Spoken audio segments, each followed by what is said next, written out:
Et pour synchroniser, on tape pas des mains. Allez, on fait une petite danse aussi. Allez. Alors je suis aujourd'hui avec Antoine Blanche-Maison, au soleil, sur sa terrasse, à Vincennes. Que demander de plus? C'est vrai, que demander de plus. Alors aujourd'hui on va parler de comment se lancer sur YouTube et de comment créer une audience sur YouTube. Ouais. Donc j'ai reçu quelques questions récemment sur le fait de se lancer, la peur de se lancer. C'est-à-dire que je vois qu'il y a beaucoup de gens souvent qui commentent les vidéos, qui ont 0 vidéo sur leur compte, qui n'arrivent pas à passer ce cap de se lancer sur YouTube. Est-ce que tu aurais des conseils à leur donner pour vaincre un petit peu cette peur? La première question, c'est est-ce que tu as vraiment envie de te lancer sur YouTube ou est-ce que tu le fais parce qu'on t'a dit que c'était le truc à faire? Si t'as pas envie de te lancer sur YouTube, si la vidéo non seulement te fait peur, mais t'es vraiment pas du tout à l'aise avec l'idée de faire des vidéos et t'as pas envie, ne le fais pas parce que tu vas pas être bon, tu vas être moins bon que la moyenne. Si ton truc c'est le texte par exemple, fais du texte. Surtout ne te force pas à faire la vidéo parce qu'on t'a dit que c'était ce qui marchait en ce moment. Ce qui marche, c'est ce que tu sais faire principalement. Ça c'est le premier conseil peut-être que je peux donner, à mon avis, parce que je veux pas être péremptoire. Le deuxième conseil c'est si tu as envie de faire des vidéos mais que ça te fait peur, là tu prends une optique totalement différente. Là tu vois comme un challenge, comme un défi. Moi je ne fais rien que j'ai pas envie de faire, par contre je fais des trucs qui me font peur parce que ça me sort de ma zone de confort. Et donc à mon avis là il faut commencer à faire des vidéos, même si t'es pas bon. Et l'avantage c'est que si tu démarres en vidéo, même si t'es nul, personne va le voir parce que t'auras pas d'audience. Donc mieux vaut que tu sois nul au début quand t'as pas d'audience, plutôt que tu sois nul le jour où t'as 3000 abonnés qui te scrutent tous les jours. Donc commence à faire des vidéos, mets-toi devant une caméra, même si c'est pas encore parfait, même si la caméra c'est juste un smartphone, même si t'as pas de micro-cravate, rien. Et commence à essayer de parler, et commence à t'entraîner, et surtout regarde les gens qui sont bons en vidéo. Moi, presque tout ce que j'ai appris, c'est en regardant les autres. Il n'y a pas de... Enfin voilà, je suis un vrai autodidacte, ça n'existe pas, je suis pas un autodidacte. Alors j'ai lu aucun bouquin, j'ai suivi aucune formation sur la vidéo, mais j'ai regardé des gens qui étaient bons, j'ai essayé d'analyser pourquoi ils étaient bons, et j'ai essayé de recopier ça et d'adapter ça à ma personnalité, à ce que moi je savais faire, pour essayer d'être bon en vidéo. Et surtout, il faut se laisser une marge de progression. Ça veut dire que vous ne serez pas bon au début, ça c'est sûr. J'étais très mauvais au début, je suis pas encore très bon. Il faut du temps, il faut s'entraîner. Le mieux c'est d'en faire tous les jours, on va sûrement en reparler. Mais en tout cas, que ce soit une habitude, et toi tu parles beaucoup d'habitude sur ta chaîne, mais que ça devienne une habitude où tu vas t'entraîner tous les jours jusqu'à devenir bon. D'accord.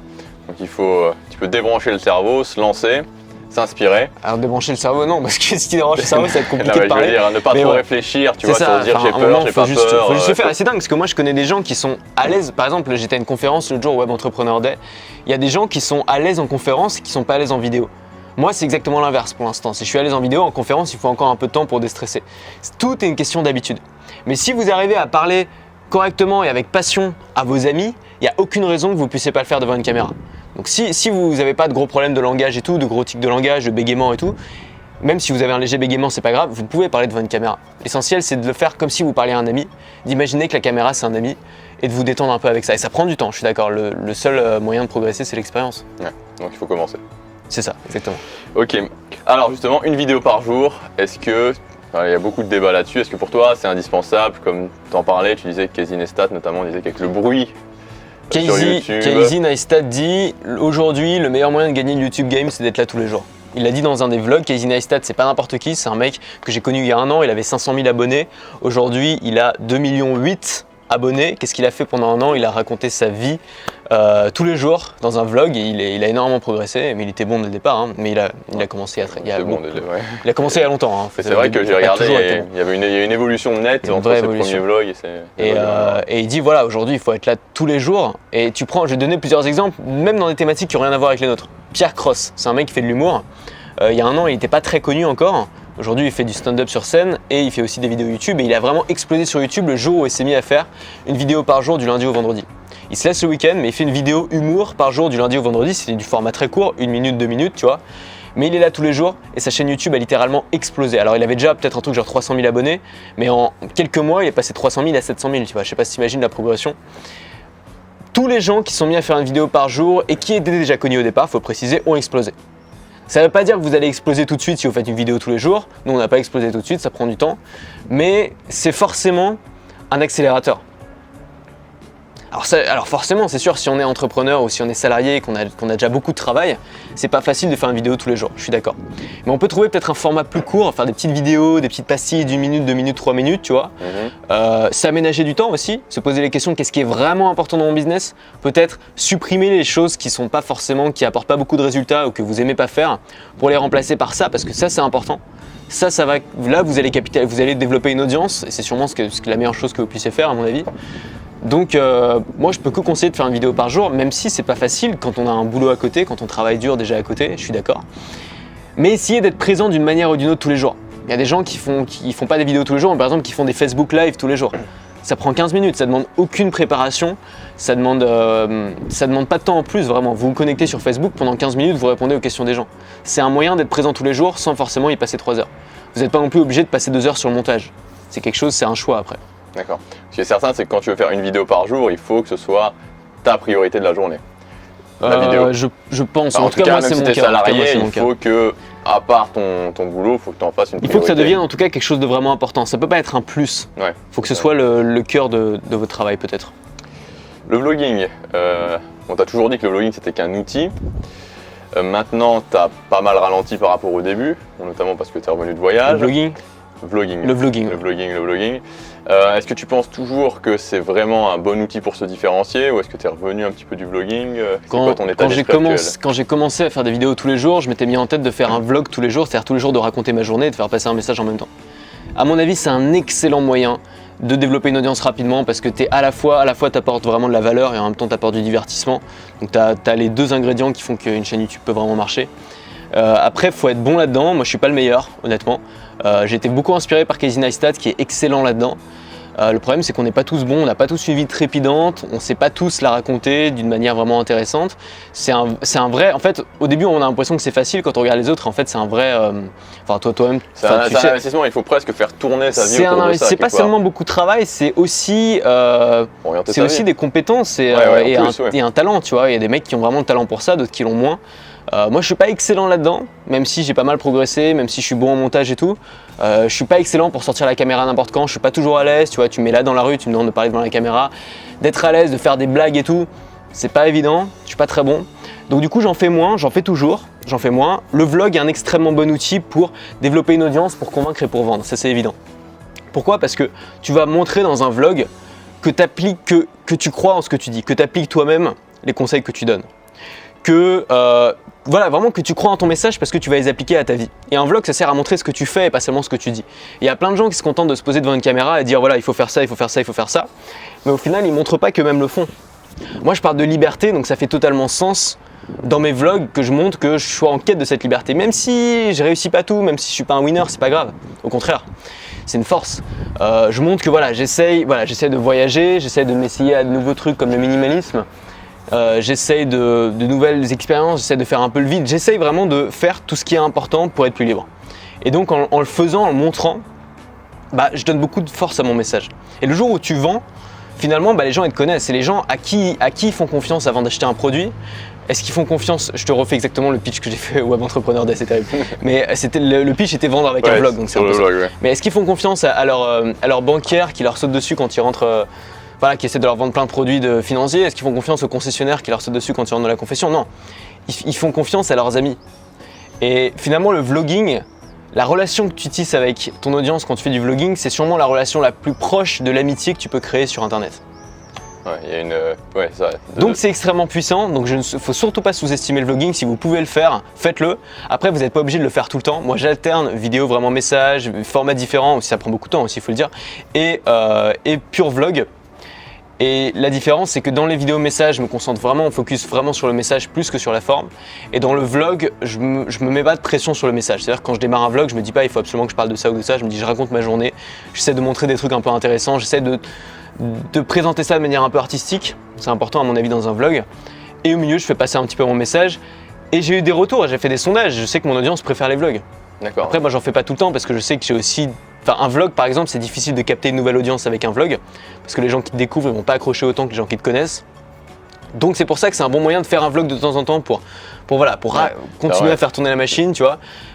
Mais peut-être d'alterner avec des vidéos conçues plus pour le référencement, des vidéos pratiques, des tutoriels, etc. Mais t'es revenu à un format plus classique, c'est-à-dire qu'avant c'était vraiment une sorte de mix entre à la fois du vlog et du message. Avant c'était que du vlogging et le message était en plus. Voilà, ça, il y avait Maintenant j'alterne vraiment entre différents formats. Hein. C'est-à-dire que le message est toujours là, le vlog est toujours là, mais soit c'est vlog, soit c'est message, soit c'est le deux, mais j'alterne entre des formats différents. Mais c'est vrai que c'est super pour se différencier et pour aussi lancer sa chaîne, parce que moi je sais pas si j'avais pas fait de vlog quotidien pendant longtemps, si aujourd'hui j'aurais une audience comme j'ai actuellement en faisant juste des vidéos fixes que tout le monde peut faire finalement. C'est ça, et surtout aujourd'hui tu as une audience qui te connaît, qui t'apprécie, qui te regarde tous les jours, tu vois. Ouais, c'est ça. Alors que tu vois, si tu fais que des vidéos tutoriels totalement impersonnelles et que tu parles pas de ta philosophie et que tu montres pas vraiment à quoi tu crois, les gens ils vont se dire ok j'ai appris un truc c'est bien, mais ils vont pas accrocher. Jamais ils vont être fans en fait. Si tu te contentes simplement de leur donner des conseils bruts, sans parler de ta philosophie de vie, sans parler de tes principes, de ce qui guide ta vie, de ce qui te fait vibrer, de tes passions, sans parler de qui tu es,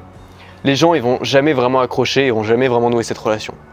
Et le vlog permet de faciliter ce message de qui tu es, en quoi tu crois et ce que tu veux délivrer sur ta chaîne.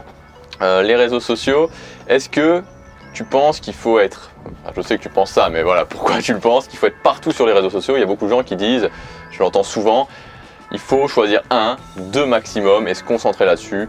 Par exemple YouTube, par exemple Facebook, se concentrer à fond là-dessus. Et toi tu dis plutôt, voilà, il faut être partout, il faut se montrer, il faut être présent sur tous les réseaux sociaux. Attention. Je ne dis pas qu'il faut être partout. Je pense en effet qu'il faut se concentrer sur 2-3 réseaux sociaux. Il ne faut pas être partout, par contre il faut être là tous les jours. Okay. C'est très différent en fait.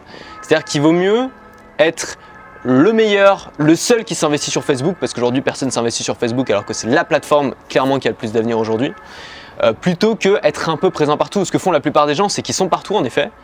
Ils ont créé un compte partout, moi je me crée un compte partout aussi, mais ça veut pas dire que je suis actif partout. Et ils partagent les mêmes choses partout. Ils font leur vidéo YouTube, hop, ils la postent sur Facebook en format YouTube. En gros, ils mettent le lien sur Facebook, le lien sur Twitter. Ils mettent un snap en disant ouais, allez voir ma nouvelle vidéo.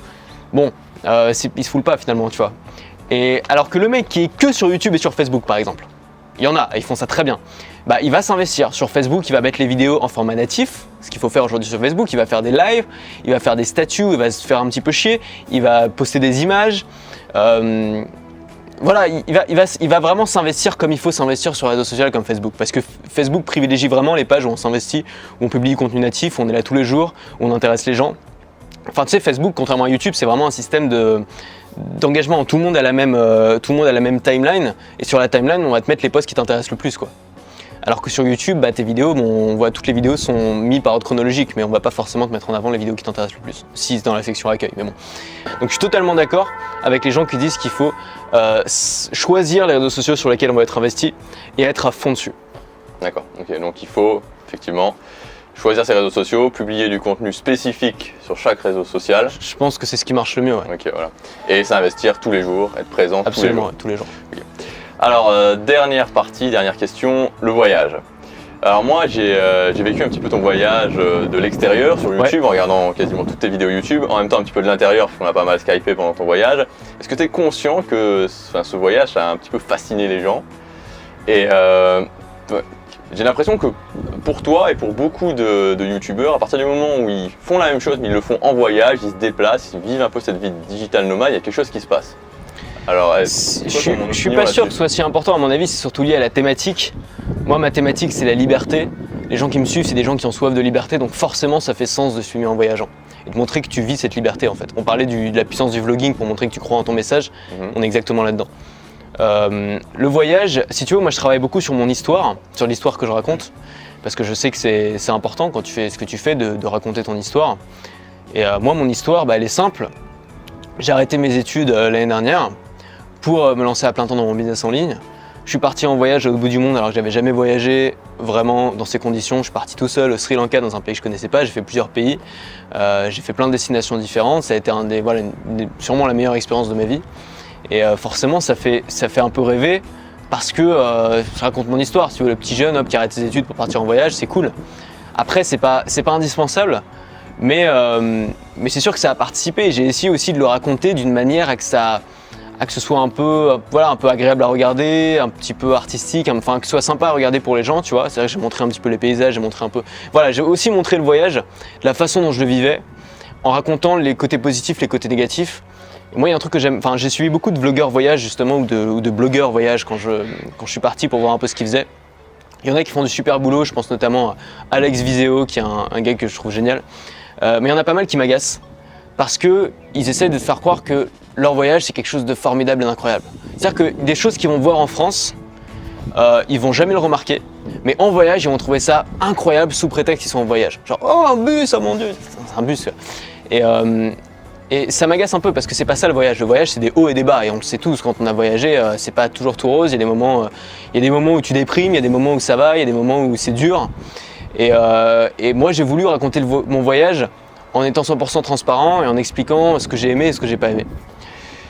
Et c'était une façon de le raconter, mais voilà, ce que je mettais vraiment en avant, c'était la liberté, c'était une aventure géniale. L'aventure en soi est géniale de pouvoir faire ça et surtout de réaliser que c'est pas si compliqué, que voilà, surtout dans un continent comme l'Asie du Sud, où la vie est tranquille, tu vois, où c'est vraiment pas difficile de se déplacer, où c'est pas cher. C'est pas compliqué, tu peux le faire, tu peux travailler en faisant ça, c'est surtout un challenge que je m'étais lancé. Finalement, en le montrant, forcément ça a intéressé les gens. Ensuite, maintenant quand je suis à Paris, c'est peut-être plus chiant, ce que je raconte, je suis d'accord. C'est pas grave, en même temps c'est un peu lié aussi à mon humeur, c'est-à-dire que moi forcément à Paris je m'ennuie un peu, tu vois, j'ai envie de repartir. Donc je sais quand je repartirai, je vais peut-être refaire un peu des vlogs style voyage, ça va peut-être relancer un peu l'intérêt sur ma chaîne et j'ai l'intention de repartir assez vite. D'accord. Mais c'est clair que dans ma thématique, le voyage a une importance. Ça veut pas dire que dans tout, enfin je sais pas, les youtubeurs gaming à mon avis qui sont en voyage ou chez eux, ça change strictement rien, tu vois. C'est au Japon. Donc encore une fois, au Japon tout à fait. Mais tu vois, ça dépend de ta thématique. Ouais. Donc le voyage c'est pas indispensable quand on est youtubeur, ça c'est clair, tu vois. Dans ma thématique ça fait sens. Ok. Où est-ce que tu pars? Prochaine destination à Barcelone. Prochaine destination Barcelone, je pars peut-être dans à peu près 2 semaines. Je vais essayer de passer mon permis là-bas, donc je vais rester un petit moment. Et il faut un scoop là, il faudrait un scoop, une destination d'un pays de l'Est, t'as dit, est-ce que t'as pas ensuite peut-être en Europe de l'Est, j'ai pas le sens de... L'Ukraine? Non, pas l'Ukraine. Bon, pas l'Ukraine. Pas l'Ukraine. Non, des pays d'Europe de l'Est, un peu, je sais pas, genre... Roumanie, Bulgarie, des trucs comme ça où on n'irait pas forcément, qui moi m'ont toujours tenté. Ouais. Okay. Et je voudrais voyager exactement, ce serait cet été, je voudrais voyager exactement comme j'ai voyagé en Asie, c'est-à-dire au jour le jour, en réservant les hôtels le jour même, en me déplaçant régulièrement parce que j'aime beaucoup ce style de voyage. Ouais, justement, que t'en parles, c'est assez intéressant parce que moi je me verrais pas honnêtement faire ça. À un moment donné, je me dirais, je pourrais faire ça, je pense, une semaine. Puis après, il me faudrait une semaine pour me dire, je me pose, tu vois, parce que... Mais ça, c'est vraiment une question de personnalité. J'ai discuté avec d'autres digital nomades, justement, qui eux sont plus dans, je trouve une destination, je m'arrête 1 mois ou 2 mois ou 3 mois, puis je change de destination. Et je comprends tout à fait, mais moi, j'aime beaucoup changer, en fait, j'aime beaucoup le changement. Et j'aime bien, en fait, quand je voyage seul, j'aime bien changer souvent de destination et c'est ma façon de me poser, finalement, tu vois. C'est-à-dire que moi, je me sens plus détendu en voyage qu'en France, par exemple, où j'ai plein de trucs à faire, où j'ai du courrier, où j'ai tous les problèmes qui tombent dessus d'un coup. En voyage, t'es tranquille, personne ne t'emmerde, tu vois. J'aime bien ce côté libre en fait. C'est vraiment ça pour moi la liberté, c'est le fait de pouvoir vagabonder un peu où tu veux. D'ailleurs, je vous conseille le livre Vagabonding j'ai oublié l'auteur, que j'ai lu en voyage et qui parle un peu de ce style de voyage tranquille finalement. Et vous n'êtes pas dans le rush, c'est pas parce que tu bouges souvent que tu es dans le rush en fait. Parce qu'aujourd'hui, tu as des outils comme le téléphone portable qui te permettent de réserver un hôtel super facilement en quelques minutes. Ouais, bon, tu as déjà des gens qui sont angoissés à l'idée de partir dans un pays européen quand tout est organisé, alors t'imagines partir. Ouais, moi je serais beaucoup plus angoissé si tout était organisé justement, parce que j'aurais peur de rater un truc. Je me dis, mais justement, je trouve que tu es beaucoup plus dans le rush quand tu fais un tour opérateur où tu dois voir 20 trucs dans la journée. Enfin, moi je fais rien en voyage, je me déplace. Parfois je passe ma journée à l'hôtel, parfois je visite, je me déplace pas trop, j'essaye pas de voir un maximum de trucs, tu vois. Ouais. Donc c'est vraiment le voyage à la douce, c'est le voyage tranquille. C'est ça, mais quand tu voyageais, par exemple, c'était en Malaisie ou aux Philippines, que le soir même tu sais pas forcément où tu vas dormir, ou même tu viens de réserver, mais tu sais pas si tu vas trouver un hôtel, ou si tu arrives dans l'hôtel, il peut y avoir un souci ou quoi, où est-ce que tu vas dormir, tu vois, ce genre de choses. J'ai jamais eu de gros problèmes, j'ai eu de la chance avec ça et franchement je trouve que c'est un mode de voyage plutôt doux finalement parce que voilà, tu réserves ton hôtel, tu regardes sur Agoda, tu regardes ceux qui sont bien notés, t'as pas de mauvaises surprises généralement. Et puis si t'as de mauvaises surprises finalement ça devient des anecdotes, c'est pas grave, tu vois. Ouais, ça reste des bons souvenirs après. Et surtout tu réalises que c'est pas, en fait rien que le fait de réaliser que c'est pas si compliqué, que c'est pas si dur et que c'est un mode de vie qui te convient, ça te donne une liberté d'esprit qui est exceptionnelle, tu vois. Que moi j'ai adoré en tout cas. Mais je suis d'accord que c'est pas adapté à tout le monde, qu'il y a d'autres façons de voyager. Moi en tout cas c'est la façon que je préfère. Ok, super. Donc pour ceux qui connaissaient pas encore Antoine, je mettrai le lien de sa chaîne dans la description et on se retrouve demain pour une nouvelle vidéo. Et surtout continuer à suivre Gabriel Clément parce que c'est de mieux en mieux ce que tu fais Et tu mérites vraiment de développer ton audience ces prochains mois et je pense que ça va exploser un moment. Merci.